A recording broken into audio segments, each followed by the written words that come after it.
amakuru turiko turaronka muri uwo mwanya avuye muri parike ya Muha atubwira yuko hari abanyamitahe bakira hospital bariko barahamagagwa isaki abo nabo ni babiri basanzwe bari mu Burundi.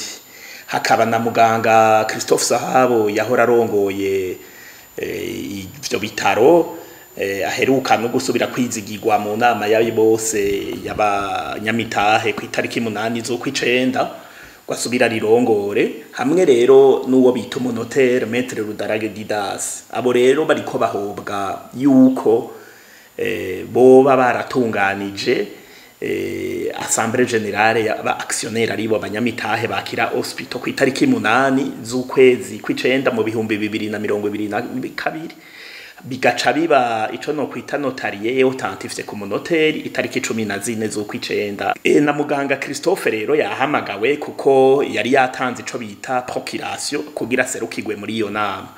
Rero igitangaje muri ibi vyose twotangura kuvuga twishimikije amategeko nuko parke idafise ububasha twisunza amategeko y'ugushobora kuhamagara abantu ngo baba bazi ibintu vyerekeye affaire commerciale.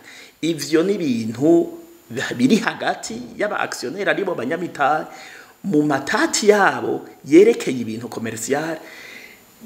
Umuntu afise ubwo bubasha bwo kubahamagara n'abakozi babajije bo muri tribunal de commerce. Ni tribunal de commerce ifise ubwo bubasha bwo kuraba ivyo bibazo biri hagati y'aba actionnaire kubera bari affaire commerciale naho nyene hari habitwaye. Rero biratangaje iyi dossier hejeje kuboneka ku mugaragaro ko ari dossier ya politique ata amategeko namwe ishingiyeko. Bariko baragira iterabwoba kuri abo banyamitahe. Haciye indwi irenga hariho abo banyamitahe witwa Esperance Baranyizigiye no witwa Claver Manon bariko babagira kiterabwoba kuko nibo ba actionnaire basigaye mu Burundi ushizemwe na muganga Christophe ari mwibohero rya Mpimba abakabigirwa n'abantu bamwiperereza. N'ubu nyene turiko turavugana uwo musanzwe muza korera iperereza yama yanyuruje abantu arangwa mu madosiye menshi afise n'ibihano mpuzamakungu ari we bamwita Mathias Joseph Niyonzima batazira kazungu niyari ni wamaze imisi abagira kiterabwoba n'ubu yamaze kwishikira kuri parke yemo. Rero ibi bintu umuntu arashobora kwibaza ati biraba mu gihugu c'amategeko ningene mu misi heze umukuru w'igihugu ari muri ONU mu majambo yashikirije muri discours yiwe yavuze ko agateka kazi na muntu kariko karubahirizwa amategeko yose ari karubahirizwa ngo sur toute l'étendue du territoire. Buca biboneka ko ivyo yavuze bitajanye n'ibiriko biraba. C'est le contraire de la réalité. Ibi bintu n'akamaramaza. Ikindi twovuga gishimikiye ku mategeko abo bose kiretse muganga Christophe Sahabu yaserukiwe n'umushingwa manza wiwe Maître Sandra Ndayizeye bose nta numwe yashoboye kuzanana n'abashingwa manza babo. Ivyo vyose bihonyanga amategeko.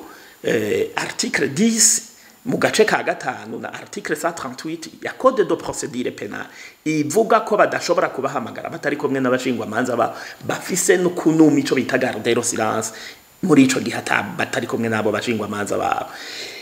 Rero biratangaje kubona parke yubahuka haciye imisi habaye plainte y'abantu bihagiye gutwara conseil d'administration n'ivyo bitaro ku nguvu en violation flagrante y'amategeko atakora umurokiriho bagaca batwara abantu nk'abo babagira kiterabwoba. None turiko tujahe turiko tuvahe n'ibintu biteye ubwoba nko gufata nk'umunotere agahobwa ko yagize authentification ya procès verbal y'inama yasohotse n'akamaramaza n'ibintu amategeko yemera gutunganya iyo Assemblée Générale. Baratanze ama procuration ababa bari hanze ubu mu buhinga bwa none barabikurikira kuri conference video kuri Zoom. Ivyo vyose code de société iravyemeza. Ikiri nyuma twoba twibaza nuko bakeneye kwemvalida gutesha agaciro ijya Assemblée Générale des Actionnaires yabaye itariki 8